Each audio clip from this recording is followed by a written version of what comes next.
पायल एक खुले मिजाज की जिंदा दिल लड़की होती है जिसे उसके पापा ने फुल्ली सेल्फ इंडिपेंडेंट बनने के लिए सब कुछ सिखाया हुआ होता है। एक शाम पायल अपनी बाइक पर सीटी बजाते हुए कॉलेज से घर वापस पहुंचती है, जिसे देखते ही उसकी मम्मी गुस्से में पूरा घर सिर पर उठा लेती है। आ गई महारानी, बहुत बोलते थे मैं अपनी बेटी को सब कुछ सिखाकर दुनिया में मजबूती से खड़े रहना सिखाऊंगा, साथ में बेटी को लफंडर बनना भी सिखा दिया, ये नहीं बताया। क्या हुआ? आज ये कुकर इतनी सीटियां क्यों मार रहा है? सीटी? सारी फसाद की जड़ तेरी वो बाइक और सीटी है, उन्हीं से लड़के छेड़ती है ना तू। हाँ, ये तो गलत है, मुझे बताए बिना ही लड़का छेड़ दिया। हाय तौबा, ये कैसा पति और बेटी मिले हैं मुझे। अरे मम्मी यार, तुम ओवर एक्टिंग बंद करो, और मैंने कोई लड़का नहीं छेड़ा पापा। शिट यार। अच्छा मम्मी, आप पहले मुझे ये बताओ कि आपको ये सब बेकार बातें बताता कौन है? अच्छा, तूने कोई लड़का नहीं छेड़ा? अरे वही शर्मा आंटी, वही बताती रहती है, पर उसकी खबर तो मैं खुद ले लूंगी। अच्छा मेरी प्यारी बेटी, थक गई होगी ना, जाकर आराम कर बेटा।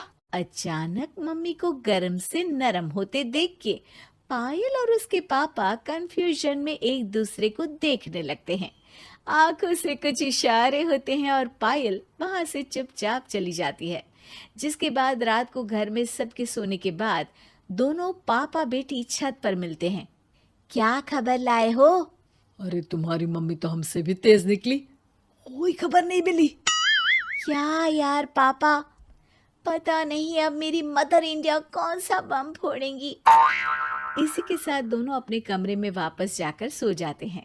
अगली सुबह पायल जैसे ही कॉलेज जाने के लिए तैयार होकर कमरे से बाहर निकलती है तो उसकी मम्मी उसे लड़के वालों के सामने ले जाकर खड़ा कर देती है। जी, ये है मेरी बेटी पायल, थोड़ी चंचल है लेकिन बहुत नेक दिल और होशियार है। देखते ही देखते कुछ घंटों में पायल और शुभम का रिश्ता पक्का हो जाता है, जिसके कुछ दिनों बाद पायल शादी कर अपने ससुराल पहुंच जाती है। सोचा था मम्मी कोई बम फोड़ेंगी, पर उन्होंने तो सीधा मुझे उम्र कैद की सजा ही दे दी। बहू, अब उम्र कैद समझो या बम, रहना तो यही है, निभाना यही है, इसलिए छिछोरी हरकतें बंद करनी होगी। है? ये आप क्या बात कर रही हो? मैंने क्या किया? इतने मासूम ना बनो, मुझे तुम्हारे कारनामों के बारे में सब अच्छे से पता है। ऐसा बोलकर सास तो वहां से चली जाती है, लेकिन पायल सोच में पड़ी वहीं खड़ी रह जाती है। जिस पर शुभम उसके पास आता है। तुम मम्मी की बात का बुरा मत मानना, वो पड़ोस वाली आंटी ने उन्हें तुम्हारी बाइक चलाना, सीटियां बजाते हुए घूमना, बेधड़क सबसे बात करना वगैरह जैसी कुछ बातें बता दी है, जिसे सुनकर उन्हें गुस्सा आ गया है। पर फिक्र मत करना, धीरे धीरे साथ रहने से वो भी ठीक हो जाएंगी।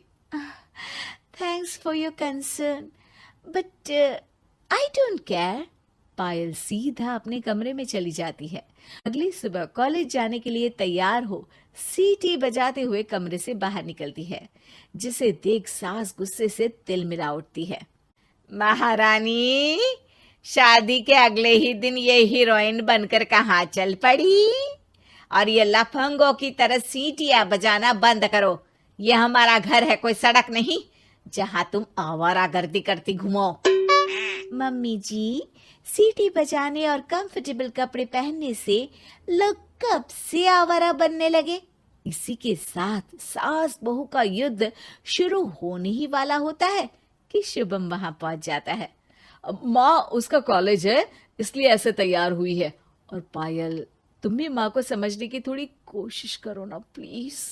सिचुएशन संभालकर शुभम और पायल घर से निकल जाते हैं। इसी तरह दिन बीतने लगते हैं, जिससे सास बहू की लड़ाइयों के बीच शुभम पिसता रहता है, लेकिन साथ ही वो दोनों एक दूसरे की आदतों को अपना भी लेती हैं। पर पायल का सीटी बजाना सास को आज भी नागवारा ही होता है। आसमान गिर जाएगा, धरती फट जाएगी, पर इसकी सीटी ना जी ना, कभी बंद नहीं होगी। अरे मम्मी जी, जब आप मेरे कुछ बोले बिना सीटी से ही समझ जाती हो कि मैं क्या बोल रही हूँ, फिर इसे बदलने की क्या जरूरत? यही तो हमारी यूनिकनेस है। पायल की बात से ज्यादा सहमत ना होते हुए भी सास हंस पड़ती है। उसी शाम पूरा परिवार घूमने जाने का प्लान बनाकर घर से निकल जाता है और उनके जाते ही घर में चोर घुस आते हैं और तभी वो सब भी दोबारा घर के अंदर आते हैं बाहर से। क्या यार पायल, एक शाम भी फोन के बिना नहीं रह सकती थी क्या? घर में ही तो फोन है, कहाँ चला जाता? अब जल्दी अंदर जाकर अपना फोन लाओ, मम्मी और मैं यहीं बाहर वेट करते हैं। ज्यादा बोल रहे हो, देखो अब और धीरे काम करूंगी। ऐसा बोलकर पायल घर के अंदर जाती है और बहुत देर तक बाहर निकल कर नहीं आती। अरे ये तो सच में जानबूझकर लेट करने लगी। चल कर देखते हैं ना। दोनों जैसे ही मेन डोर के नजदीक पहुंचते हैं, उन्हें पायल के सीटी बजाने की आवाज सुनाई देती है। हमें लेट करके खुद मजे से बैठी सीटियां बजा रही है। अरे गधे, ये मजा नहीं सजा है, जल्दी से पुलिस को फोन कर। माँ की बातों से कंफ्यूज्ड शुभम उसे देखता ही रहता है। सास खुद ही पुलिस को फोन कर देती है।